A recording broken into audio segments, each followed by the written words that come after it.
नमस्कार दोस्तों, स्वागत है आपका ताज़ा अपडेट्स यूट्यूब चैनल पर। मैं हूं मनोज दत्त और यूपी में जो टीजीटी और पीजीटी की जो भर्तियां आई हुई हैं, इनमें से आज लगभग सभी प्रश्नों का, जितने भी आपके प्रश्न हैं, जितनी भी आपकी कन्फ्यूजन्स हैं, उन सबको दूर करने का प्रयास मैं करूंगा। जुड़े रहिए इस वीडियो से, इसको अंत तक देखिए और एक भी क्वेश्चन आपको ऐसा नहीं छूटेगा। अगर आपका कोई प्रश्न फिर भी रह जाता है तो आप मुझे कमेंट बॉक्स में बता सकते हैं, मैं वहाँ फिर उसका समाधान कर दूंगा। ठीक है, चलो जानते हैं कि एक एक करके हम अपने जो कन्फ्यूजन्स हैं उनको लेके चलते हैं और एक एक करके सबका संभावित जो उत्तर है और जो रियलिटी है उसको जानते हुए चलते हैं। और मैं आपको बताते जाऊंगा कि क्या क्या प्रश्न आपके मन में उठ सकते हैं और कौन कौन सी सावधानियां आपको बरतनी है और क्या क्या उनके आंसर हैं। ठीक है, किस कौन कौन सी आपको सावधानियां बरतनी हैं फॉर्म भरते वक्त या फॉर्म भरने से पहले आपको पता होनी चाहिए। ठीक है, तो चलिए जानते हैं सभी प्रकार के जो भी आपके कन्फ्यूजन्स हैं और उनके आंसर्स के बारे में। ठीक है, तो पहला प्रश्न तो ये है, सामान्य सी बात है कि ये डेट कब से स्टार्ट है, इसका फॉर्म हम कब से भर सकते हैं और इसकी लास्ट डेट कब है। तो ये बात तो सभी को पता ही है कि 29 अक्टूबर जो भी परसों थी वो इसकी स्टार्टिंग डेट है। 29 अक्टूबर से 29 अक्टूबर 2020 से आप टीजीटी पीजीटी के लिए अप्लाई कर सकते हैं और इसकी जो लास्ट डेट है वो है 27 नवंबर 2020। ठीक है, 27 नवंबर 2020 तक आपको ये फॉर्म भर लेना है किसी भी हाल में। उसके बाद ये फॉर्म आप नहीं भर पाएंगे, क्योंकि उसके बाद अभी ऐसा कोई नोटिफिकेशन आया नहीं है या मेरे को लगता भी नहीं कि कोई आएगा। क्योंकि अभी इसमें मैंने ये भी एक खबर सुनी है कि जो योगी जी हैं यूपी के मुख्यमंत्री, उन्होंने कहा है कि जल्दी से जल्दी इन भर्तियों को हमें पूरा करना है। ठीक है, उन्होंने निर्देश दिए हैं साफ साफ। तो मुझे नहीं लगता कि किसी प्रकार का इन्होंने इस तरह का कोई ऑप्शन आगे रखा होगा। तो जल्दी से जल्दी इस भर्ती प्रक्रिया को शुरू करेंगे और जल्दी से जल्दी भर्ती प्रक्रिया को शुरू करने के लिए यही है कि आप किसी तरह का कोई कन्फ्यूजन न रखें ताकि आपको फिर उसमें बदलाव करने पड़े। अगर कोई बदलाव हो जाता है तो वो अच्छी बात है, लेकिन 27 से पहले पहले आपको ये फॉर्म भर लेना है। ठीक है, अगला आपका एक प्रश्न ये हो सकता है कि इसके लिए बीएड और सीटेट मांगा है कि नहीं मांगा है। ठीक है, क्योंकि टीचिंग लाइन में हम कहीं भी जाते हैं तो बीएड उसके लिए अनिवार्य चीज़ होती है और सीटेट भी लगभग हर जगह मांगा ही जाता है या फिर उस राज्य का टेट मांग लिया जाता है। लेकिन इस एग्ज़ाम में, ठीक है, जो टीजीटी और पीजीटी जो भर्ती निकली हुई है, पीजीटी में कुछ भी नहीं मांगा है। आपके पास बस एमए होना चाहिए। आपके पास बीएड हो या सीटेट हो या ना हो, बीएड हो या ना हो, कोई फर्क नहीं पड़ता। आपको बस आपका एमए होना चाहिए और आप इस एग्ज़ाम को देने के लिए एलिजिबल हैं। ठीक है, कुछ भी आप ये चिंता छोड़ दीजिए कि आपके पास बीएड नहीं है, हम अप्लाई नहीं कर सकते। ठीक है, ऐसा कुछ नहीं, आप अप्लाई कर सकते हैं। ठीक है, लेकिन टीजीटी वालों के लिए, ठीक है, जो 8th तक के 10th तक के जो पढ़ाते हैं उनके लिए बीएड अनिवार्य है। बीएड या बीएड के जैसा कोई डिप्लोमा या डिग्री उनके पास हो तो उनके लिए अनिवार्य है। उनके पास बीएड प्लस उनकी जो बीए की जो डिग्री है विषय से संबंधित, वो आपके पास होनी ही चाहिए। बीएड के बिना टीजीटी में काम नहीं चलेगा, लेकिन पीजीटी में आप एमए के बेस पर अप्लाई कर सकते हैं। ठीक है, अगला प्रश्न ये हो सकता है कि अदर स्टेट वाले जो है इसमें अप्लाई कर सकते हैं कि नहीं कर सकते। तो पूरे भारत में जितने भी 28 राज्य हैं और केंद्र शासित प्रदेश हैं जो भी, तो सब के सब अप्लाई कर सकते हैं इसको। ठीक है, कहीं से भी कोई भी इस पोस्ट को अप्लाई कर सकता है। जरूरी नहीं है कि आप सिर्फ यूपी के ही हों, आपसे यूपी का रेजिडेंस मांगा जाए, वहाँ का कोई स्थायी निवास प्रमाण पत्र मांगा जाए, ऐसी कोई बात नहीं है। आप इसके लिए अप्लाई कर सकते हैं किसी भी राज्य के, चाहे आप हों, बस आप भारत के नागरिक होने चाहिए। ठीक है, और अगला प्रश्न ये हो सकता है कि कैटेगरी वालों के लिए कोई, कुछ लोग कह रहे हैं कि कैटेगरी वालों के लिए काफ़ी कम सीटें हैं और जनरल के लिए सीटें ज़्यादा हैं। तो ये कन्फ्यूजन नहीं होना चाहिए कैटेगरी वालों के लिए, जबकि और ज़्यादा सुविधाएं ही हैं। मतलब जनरल के लिए तो 100 ही सीटें हैं, ठीक है, जिनसे वो आवेदन कर सकता है। वैसे तो ज़्यादा सीटें हैं, लेकिन मैं एक उदाहरण के तौर पे बता रहा हूँ कि मान लीजिए जनरल के लिए 100 सीटें हैं और एसटी के लिए 15 सीटें हैं। तो एसटी वाला अपनी 15 सीटों से तो आवेदन कर ही सकता है, लेकिन उन 100 सीटों से भी आवेदन कर सकता है। मतलब जनरल वालों के लिए तो सिर्फ 100 सीटें हैं, लेकिन उस एसटी वाले के लिए ये 115 सीटें हैं। ठीक है, तो ये कन्फ्यूजन नहीं होना चाहिए कि कैटेगरी वालों के लिए सीटें कम हैं। ठीक है, मतलब ये किसी भी कैटेगरी वालों के लिए, सबके लिए अपनी कैटेगरी प्लस जनरल कैटेगरी से वो अप्लाई कर सकते हैं। तो ऐसा कोई भी प्रकार का कोई कम या ज़्यादा का भेदभाव नहीं है।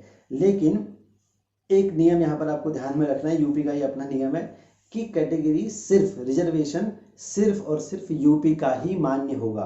किसी अदर स्टेट का कोई भी रिजर्वेशन मान्य नहीं होगा। अदर स्टेट का, चाहे वो किसी भी कैटेगरी का हो, वो यूपी में इस टीजीटी पीजीटी एग्जाम में जनरल कैटेगरी का ही माना जाएगा। ठीक है, केवल यूपी और यूपी वालों का रिजर्वेशन वहाँ पर मान्य होगा। ठीक है, और एक प्रश्न यहाँ पर लड़कियों के लिए प्रश्न उठ जाता है कि मान लीजिए कोई लड़की जनरल कैटेगरी की है, ठीक है, और उसकी शादी हो गई है किसी कैटेगरी वाले में, ठीक है, मतलब किसी रिजर्वेशन वाले में ST SC और OBC यहाँ उसकी शादी हो गई है, या फिर कोई SC ST OBC की कोई लड़की है और जनरल कैटेगरी में उसकी शादी हुई है, तो वो क्या करे, वो किस कैटेगरी से अपना फॉर्म भरे, ठीक है। तो वो लड़की जो है अपने पिता की, जो उसके पिता का रिजर्वेशन होगा, मतलब उसके पिता अगर जनरल है तो वो जनरल कैटेगरी से भरेगी, और यदि उसके पिता SC ST OBC से हैं और उसकी शादी जनरल से हो गई है तो वो अपने पिता की कैटेगरी से भरेगी, ठीक है, ससुर का नहीं माना जाएगा। तो अपने पिता, जो उस लड़की के पिता की कैटेगरी या रिजर्वेशन कार्ड जो उनका होगा उससे वो अप्लाई करेगी, ठीक है। तो ये एक छोटा सा कन्फ्यूजन जो है वो आपको दूर हो जाना चाहिए यूपी के रिजर्वेशन वालों के लिए, ठीक है। एक प्रश्न ये हो सकता है कि ये जो है पोस्टर जो निकली हैं ये एडेड स्कूलों में निकली हैं, ठीक है, तो हमारी जो पोस्टर लगेगी, जो हम मान लीजिए सब कुछ क्लियर करके वहाँ तक पहुँच गए और हमारी जो पोस्टिंग हुई वो एडेड स्कूलों में हुई, तो क्या हम प्राइवेट माने जाएंगे, ठीक है, या हम सरकारी होंगे, मतलब जो पे ग्रेड होगा, जो सैलरी मिलेगी वो सरकारी वाली मिलेगी या प्राइवेट वाली कम ज़्यादा करके ऐसा कुछ मिलेगी। तो आप निश्चिंत हो जाइए, अगर आप पूरे जो है प्रक्रिया से गुजर के वहाँ पर टीचिंग आपकी पोस्टिंग हुई है तो कैसा भी स्कूल हो, आप सरकारी टीचर ही माने जाओगे, ठीक है, यूपी के आप गवर्नमेंट टीचर माने जाओगे, ठीक है।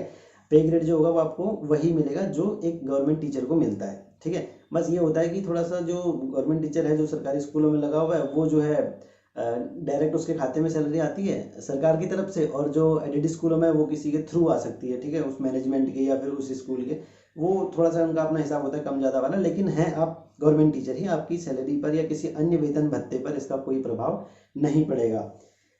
अगला प्रश्न है कि एज लिमिट क्या होनी चाहिए, ठीक है, आपका एज कितनी होनी चाहिए। तो एज जो है टीजीटी और पीजीटी दोनों में आपकी कम से कम एज, सबसे जो न्यूनतम जो आयु बता रखी है वो होनी चाहिए 21 साल, ठीक है। 20 जुलाई 2020 तक आपको 21 साल पूरे हो जाने चाहिए, ठीक है। इसके ऊपर आप अप्लाई कर सकते हैं, और अपर लिमिट जो है वो बता ही नहीं रखी, आप चाहे 55 साल के भी हो, 60 साल के भी हो, मैं कह रहा हूँ 65 साल की भी हो तो भी आप भर सकते हैं। हालांकि उस राज्य में देखना पड़ेगा कि 65 साल वाले जो है वो रिटायरमेंट हो जाते हैं कि नहीं, लेकिन आप कितने भी बड़े हों 21 साल से अगर छोटे नहीं हैं तो आप इसको अप्लाई कर सकते हैं, ठीक है। सभी इसके लिए एलिजिबल हैं अगर आप अन्य अर्हताओं को भी पूरा करते हैं तो एज लिमिट जो है वो 20 जो है जुलाई 2020 तक 21 साल हो जानी चाहिए, और अपर लिमिट कोई नहीं है, कितने ही बड़े हैं आप इसको भर सकते हैं, ठीक है। अब एक प्रश्न ये हो सकता है कि क्या मैं टीजीटी और पीजीटी दोनों से अप्लाई कर सकता हूँ या किसी एक ही जगह आवेदन कर सकता हूँ। तो आप टीजीटी और पीजीटी कहीं भी आवेदन कर सकते हैं, आप दोनों में भी आवेदन कर सकते हैं। आप अपने जैसे मान लीजिए आपका संस्कृत सब्जेक्ट है या इंग्लिश सब्जेक्ट है तो आप टीजीटी से भी अप्लाई कर दीजिए, और अगर आपके पास एमए है तो आप पीजीटी से भी अप्लाई कर दीजिए, आप दोनों जगह से अप्लाई कर सकते हैं। अब अगला प्रश्न ये है कि क्या मैं टीजीटी और पीजीटी दोनों में आवेदन कर सकता हूँ। बिल्कुल कर सकते हैं, आप टीजीटी और पीजीटी दोनों में आवेदन कर सकते हैं अगर आपके पास उससे संबंधित डिग्री या डिप्लोमा या आपके पास अगर है तो। अगर आपके पास बीए प्लस बीएड है तो आप टीजीटी से अप्लाई करिए, अगर आपके पास एमए भी है तो आप टीजीटी और पीजीटी दोनों से अप्लाई करिए, ठीक है। अब एक प्रश्न ये है कि क्या मैं एक से ज़्यादा विषयों में अप्लाई कर सकता हूँ। वो भी आप कर सकते हैं, आप एक से ज़्यादा विषय में भी अप्लाई कर सकते हैं। शर्त यह है कि आप एक ही सब्जेक्ट के लिए 2 बार अप्लाई नहीं कर सकते, मतलब एक ही नाम से मैंने एक ही सब्जेक्ट में 2 बार अप्लाई कर दिया, ये नहीं कर सकते। आप 2 अलग अलग सब्जेक्ट्स के लिए अप्लाई कर सकते हैं, लेकिन दोनों के लिए आपको अलग अलग आवेदन करना होगा, 2 बार अप्लाई करना पड़ेगा। मतलब अगर मैंने हिंदी के लिए अप्लाई किया तो एक बार तो मैं वहाँ अप्लाई करूँगा, ठीक है, आवेदन करूँगा, 700 रुपये वहाँ भरूँगा जनरल कैटेगरी से होके अगर मैं हूँ, और अगर मैं संस्कृत से भी भरना चाहता हूँ तो संस्कृत के लिए फिर मुझे दोबारा आवेदन करना पड़ेगा और 700 रुपये फिर देने पड़ेंगे। ऐसा नहीं है उत्तराखंड की तरह कि आपने एक ही बार आवेदन किया और 2 सब्जेक्ट के लिए हो गया उसी से, ठीक है। तो ऐसा नहीं होगा, अगर आपको 2 सब्जेक्ट के लिए भरना है तो आपको अलग अलग आवेदन करना पड़ेगा, लेकिन एक ही सब्जेक्ट के लिए आप 2 बार आवेदन नहीं कर सकते या नहीं करना चाहिए। नहीं कर सकते, आप कर ही नहीं सकते, करेंगे तो उसको रद्द कर दिया जाएगा, ठीक है। अब यहाँ पर एक प्रश्न ये भी है, ठीक है, मतलब कि 2 वर्ग हैं वहाँ पर, बालक वर्ग के लिए अलग पोस्टिंग है और बालिका वर्ग के लिए अलग पोस्टिंग है, ठीक है, अलग सीटें हैं। तो बालिका वर्ग वाले जो हैं वो तो केवल बालिका वर्ग में भर सकते हैं, लेकिन जो बालक वर्ग है उसमें जो सीटें हैं उसमें बालक वर्ग तो भर ही सकते हैं, लेकिन बालिका वर्ग वाले भी भर सकते हैं। मतलब जो बॉयज़ हैं वो सिर्फ बॉयज़ सीटों पर ही अपनी मतलब अपने बालक लड़कों की सीटों पर ही वो अप्लाई कर सकते हैं, लेकिन लड़कियां लड़कों की सीटों पर भी अप्लाई कर सकती हैं। अगर उनको लगता है कि लड़कियों में जो है कंपटीशन ज़्यादा है और मैं लड़कों को पीछे कर दूंगी, तो वो लड़कों की सीट से भी अप्लाई कर सकती हैं। तो उनके लिए दोनों ऑप्शन हैं, लेकिन आपको अप्लाई एक ही जगह से करना है। ये नहीं कि आपने अगर हिंदी के लिए भर रहे हो तो आपने लड़की की सीट से भी अप्लाई कर दिया, बालिका वर्ग से भी, और आपने बालक वर्ग से भी अप्लाई कर दिया, ये नहीं चलेगा। एक जगह से आप अप्लाई करेंगे, चाहे बालक वर्ग से चाहे बालिका वर्ग से, लेकिन ये ऑप्शन केवल लड़कियों के लिए है। लड़के सिर्फ और सिर्फ बालक वर्ग से ही अप्लाई करेंगे, आप कहीं लड़की वर्ग से मत भर देना, ठीक है। अब एक प्रश्न ये है कि संशोधन, यदि हमने जो है फॉर्म भर दिया और हमसे कोई गलती हो गई, तो क्या हम उसमें सुधार कर सकते हैं? बिल्कुल नहीं कर सकते आप सुधार उसमें। आपने एक बार जो भर दिया। इसलिए फॉर्म भरने से पहले एक बड़ा पोस्टर अपने सामने लगा देना कि कोई गलती नहीं करनी है। अगर आपने जरा सी भी गलती की तो वो गलती आप सुधार नहीं सकते, फिर आपका फॉर्म हो जाएगा, वो रद्द होगा और फिर उसमें आप कुछ नहीं कर सकते। तो एक और ख़ास तौर से डेट ऑफ बर्थ में तो कोई कोताही नहीं बरती जाएगी। आपकी डेट ऑफ बर्थ वही होनी चाहिए जो आपके सर्टिफिकेट पे हो। तो मैं तो कह रहा हूँ कि हर एक जो भी उसमें जो प्रविधि है उसको ढंग से भरना, ध्यान से भरना, जूम कर करके 4 बार पढ़ के भरना, लेकिन ढंग से भरना, ठीक है। कोई जल्दीबाजी नहीं करनी है आपको, क्योंकि आप फिर सुधार नहीं सकते हो जल्दीबाजी को, ठीक है। अदर एग्जाम्स में क्या होता है कि आपके लिए अलग अलग डेट निकाली जाती है कि आप करेक्शन कर सकते हैं, लेकिन यहाँ पर ऐसा नहीं है। एक बार आवेदन हो गया तो जो भर दिया वो भर दिया। अब यहाँ पर है कि चयन कैसे होगा, ठीक है, एग्जाम पैटर्न क्या होगा। तो इसके लिए मैंने एक दूसरी वीडियो बना रखी है, स्पेशल वीडियो, वो मैं कमेंट बॉक्स में या फिर डिस्क्रिप्शन बॉक्स में दे दूंगा। वहाँ पर आप देख के उस पर क्लिक करेंगे तो आपको सारी जानकारी, एग्जाम पैटर्न से रिलेटेड जो भी जानकारी है वो आपको मिल जाएगी, ठीक है। तो आप उसको जाके चेक कर सकते हैं वहाँ पर कि कैसे एग्जाम होगा, कितने नंबर का होगा और किस तरह से प्रश्न वहाँ पर आएंगे और भाषा क्या होगी, सारी जानकारी मैंने उसमें दी हुई है। आप उस वीडियो को देखिए, अपनी सारी समस्याओं को, प्रॉब्लम्स को, अपनी संशोधन, जो भी आपके कन्फ्यूजन है सब दूर करिए, ठीक है। अगला एक प्रश्न है सब्जेक्ट कॉम्बिनेशन को लेकर के। मतलब कि देखिए, अब बायो वाले हैं जैसे, तो वो साइंस से भर सकते कि नहीं भर सकते, ये प्रश्न हमेशा उनके मन में आता है और ये अक्सर भी सवाल पूछते हैं। तो बायो वाले जो हैं वो भर सकते हैं साइंस वाली स्ट्रीम से। मतलब ये पक्का नहीं है अभी, ऐसा मैं सुनने में आ रहा है कि 90% तक ऐसा मैंने जो सुना है और मैंने पता किया है, तो आप भर सकते हैं साइंस स्ट्रीम से, ठीक है, टीजीटी पीजीटी के लिए। लेकिन पक्का नहीं है, आप इसको फिर भी एक बार कंफर्म कर लेना कि हम अप्लाई कर सकते हैं या नहीं। लेकिन जहाँ तक मुझे पता है, या फिर इसके लिए क्या पता कोई नोटिफिकेशन दोबारा निकाले सरकार, लेकिन आप एक बार फिर भी इसको पता कर लें। लेकिन जहाँ तक मेरा मानना है, बायो वाले साइंस वाली पोस्ट में अप्लाई कर सकते हैं। एसएसटी वाले जो हैं उनके लिए जो है, एसएसटी वाले क्या करेंगे वो, अब एसएसटी में 4 चीज़ें होती हैं, ठीक है। कौन कौन सी? ज्योग्राफी होगी, हिस्ट्री होगी और पॉलिटिकल साइंस और इकोनॉमिक्स। तो ये 4 सब्जेक्ट हैं आपके, मतलब भूगोल, इतिहास, राजनीति शास्त्र और अर्थशास्त्र, ठीक है। अब इसमें क्या है, आपके ग्रेजुएशन में इन चारों सब्जेक्ट में से 2 तो होने ही चाहिए तीनों साल, मतलब फर्स्ट ईयर में भी, सेकेंड ईयर में भी, थर्ड ईयर में भी। इन चारों में से कोई भी 2 सब्जेक्ट तीनों साल होने चाहिए, तो आप एसएसटी में अप्लाई कर सकते हैं, ठीक है। हिंदी वालों के लिए थोड़ा सा गड़बड़ है। यदि आपने यूपी से हिंदी नहीं किया है, यूपी से आपने 12th नहीं किया है, तो आपके लिए थोड़ा प्रॉब्लम्स हो सकती हैं। वो इसलिए हो सकती हैं कि हिंदी वाले सिर्फ और सिर्फ तभी अप्लाई कर सकते हैं जब उनके 12th में संस्कृत हो। यदि उनका 12th में और बीए में संस्कृत विषय नहीं था तो हिंदी में आप आवेदन नहीं कर सकते, भले ही आपने हिंदी में पीएचडी क्यों ना करी हो, ठीक है, आप नहीं आवेदन कर सकते। क्योंकि शायद जो यूपी का जो वहाँ का जो स्ट्रक्चर है, मतलब वहाँ जो इंटरमीडिएट होता है उसमें 12th में संस्कृत होती ही है शायद, ठीक है। तो मुझे लगता है इसलिए उन्होंने ये नियम निकाला है। हाँ, वो अप्लाई कर सकते हैं जो पहले से वहाँ पे एडॉक पे पढ़ा रहे हैं, ठीक है। और भले ही वो वहाँ पे पहले से पढ़ा रहे हैं एडॉक में, लेकिन भले ही उनके 12th में संस्कृत था या नहीं था, इससे फ़र्क नहीं पड़ता, वो अप्लाई कर सकता है। लेकिन नया जो अभ्यर्थी बनना चाहेगा टीजीटी या पीजीटी में हिंदी के लिए, उसके 12th में जो है संस्कृत होनी ही चाहिए, ठीक है। कोई ऑप्शन नहीं है आपके पास, आप नहीं तो नहीं कर सकते, साहब वहाँ पे मना कर रखा है, ठीक है।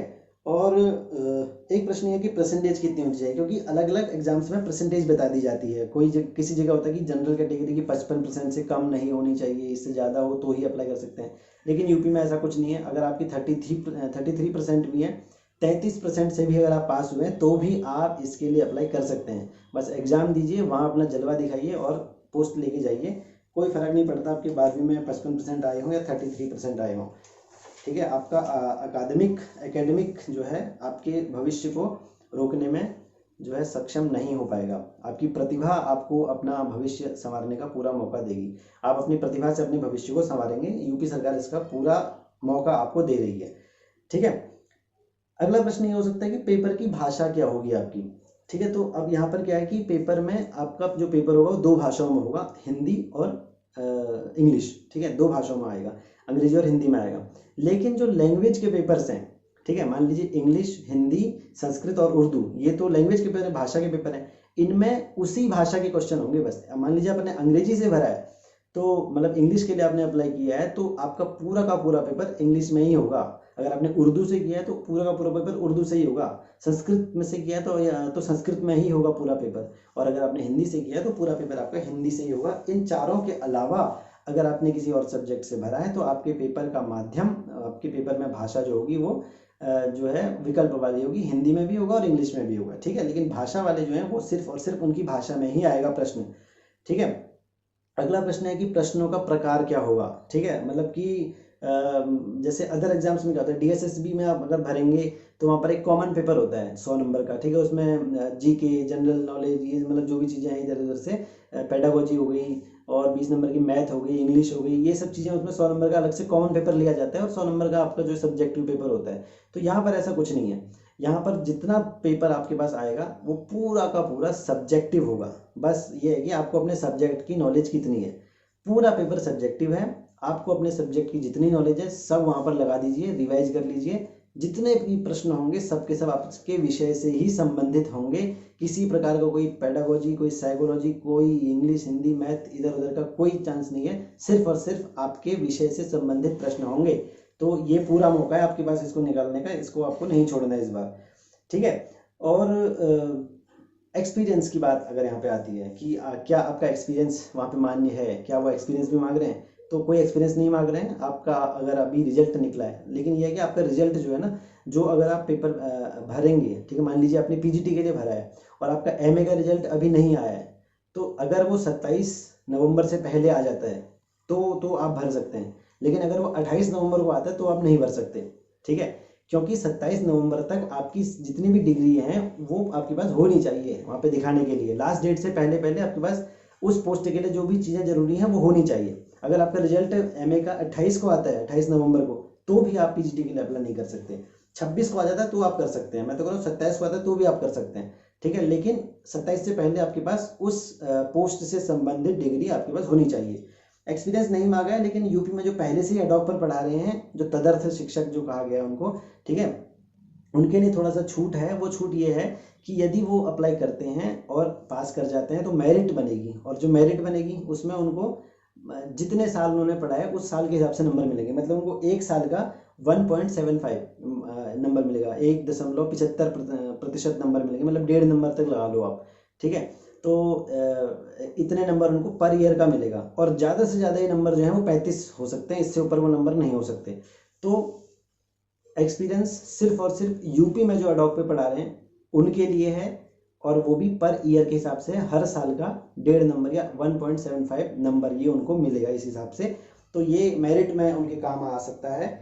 ठीक है, तो अब जो है मेरे को नहीं लगता कि अब आपका कोई भी सवाल यहाँ से छूट जाएगा, किसी प्रकार का आपको कोई कन्फ्यूजन रहेगा। सारी कन्फ्यूजन्स मैंने जो है दूर कर दिए हैं। फिर भी अगर कोई मेरे से कोई चीज़ छूट जाती है, ठीक है, एग्जाम पैटर्न क्या होगा, आपका चयन की प्रक्रिया क्या होगी, इस पर मैं दूसरा वीडियो बनाऊंगा, उसको आप देख लीजिए, क्योंकि ये वीडियो वैसे ही बहुत लंबा हो गया है। तो ठीक है, अब मुझको नहीं लगता कि कोई भी यहाँ से क्वेश्चन छूटा हुआ है, लेकिन फिर भी यदि कोई छूट जाता है तो आप कमेंट बॉक्स में लिख दीजिए, मैं उसको पता करके या खुद उसका रिसर्च करके या आयोग में किसी से पूछ के जो है मैं आपको पता करके बताऊंगा कि क्या इसका सोल्यूशन है, और क्या ये जो संभावनाएं या जो भी शंकाएं हैं वो दूर की जा सकती हैं या नहीं। ठीक है, तो मिलते हैं नेक्स्ट वीडियो में। आप जुड़े रहिए इस चैनल से। यदि आप शिक्षक क्षेत्र में, शिक्षा के क्षेत्र में कदम रखना चाहते हैं, या किसी भी तरह की अगर आप परीक्षा देना चाहते हैं तो उससे संबंधित जो है ताज़ा अपडेट्स अगर आपको चाहिए तो, या डेली करंट अफेयर्स जैसे ताज़ा अपडेट्स अगर आपको चाहिए, तो आप हमारे इस चैनल पर जुड़े रह सकते हैं। इसको सब्सक्राइब कर सकते हैं और नोटिफिकेशन बेल दबा सकते हैं, ताकि आप अपडेट रहेंगे हमारे हर ताज़ा अपडेट से। मिलते हैं नेक्स्ट वीडियो में। धन्यवाद, नमस्कार, जय हिंद।